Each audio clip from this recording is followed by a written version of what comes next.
Everyone, আমি সুস্মিতা আবারও চলে এসেছি নতুন একটা মিনি ব্লগ নিয়ে। আজকে তোমাদের সাথে শেয়ার করতে চলেছে বার্থডে পারপাস মিনি ব্লগ। আমাদের ইনভাইট ছিল সকাল থেকে, বাবা চলে গিয়েছিল সকালবেলা, আমি আর মা গিয়েছি ইভিনিংয়ের দিকে। আর কার বার্থডে তো সেটাই বলা হয়নি। বার্থডেটা হচ্ছে জেঠুর ছোটো মেয়ের ছেলের বার্থডে, তার নাম হচ্ছে পর্ণাব, 5 বছরের। আর কোথায় হচ্ছে সেলিব্রেশনটা সেটাও বলে দিই, বকুল পিকনিক গার্ডেনে। আর আমি ফার্স্ট টাইম গিয়েছি। আর আমরা পৌঁছেছিলাম 5:20 দিকে। তারপরে আমরা গিয়েছিলাম জেঠুর ছোটো মেয়ের বাড়িতে, গিয়ে একটু বসে আলাপ টালাপ করে টোরে, তারপরে অনেকক্ষণ গল্প টল্প হলো। তারপরে ওনাদের বাড়ি থেকে টোটো করে পুরো বকুল পিকনিক গার্ডেনে এসে আমাদেরকে নামিয়ে দিল। দেওয়ার পরে আমরা ভেতরে এন্ট্রি করলাম। এন্ট্রি করে একটু ডেকোরেশনগুলো দেখছিলাম যে কেমন কি হয়েছে। সত্যি করে খুবই সুন্দর হয়েছে, তোমাদেরকেও দেখিয়ে দিই। দেখো গাইস কত সুন্দর লাগছে। আর আমার না গোল্ডেন লাইটিং সব থেকে বেশি ভালো লাগে, অনেক করে দেওয়া থাকবে, বেশ খুবই সুন্দর লাগে। আর এই লাইটিংগুলো দিয়েছিল, মানে লাইটগুলো আর কি দিয়েছিল। তারপর আমি ভেতরে আস্তে আস্তে টুকটুক টুকটুক করে এন্ট্রি করে নিলাম। আর তখন বেশ ফাঁকাই ছিল, সেই জন্য ভিডিওটা করতে পেরেছে, নাহলে তো লজ্জা লাগতো, করতে পারতাম না, সেই জন্য একটু আগে থাকতে চলে এলাম। আর তারপরে একটু আমার নিজেকে দেখাচ্ছিলাম, এই হচ্ছে আমার আউটফিট। আর আমার স্কিনটা কতটা গ্লো করছে দেখো।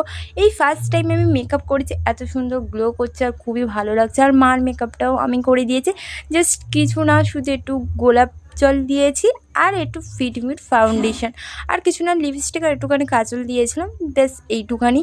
আর তারপরে ভেতরের দিকে চলে এসেছি। আর ডেকোরেশনটাও দেখাচ্ছিলাম, এখানে ছাতা দিয়ে কি সুন্দর, টেবিল লাইট দিয়ে, বেলুন টেলুন দিয়ে, কালারিং লাইট ফাইট দিয়ে খুবই সুন্দর লাগছে গার্ডেনের এইখানটায় জায়গাটা।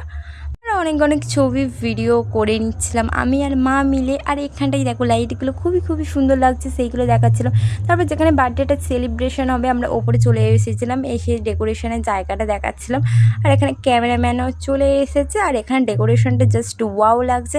এখানেও একটুখানি ছবি টবি তুললাম, তারপর ভিডিও করলাম, করে টোরে আমরা এবারে যাব নিচে কি করি দেখো। এই হচ্ছে ফুচকা স্টল, এখানটাই দিয়েছে ড্রাই চিলি চিকেন আর বাঁধাকপির পকোড়া করেছিল, আমরা একটু করে নিয়েছিলাম, কিন্তু আমি একটু করে খেয়েছি, কিছুই খেতে পারিনি।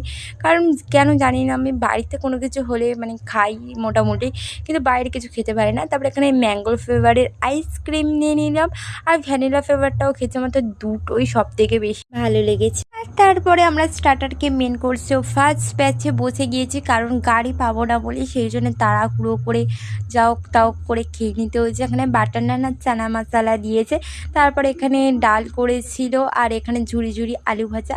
আর তারপরে আমি কোনো ভিডিও করিনি, কারণ খুবই লজ্জা লাগছিলো। এখন আমি যাই বাড়ি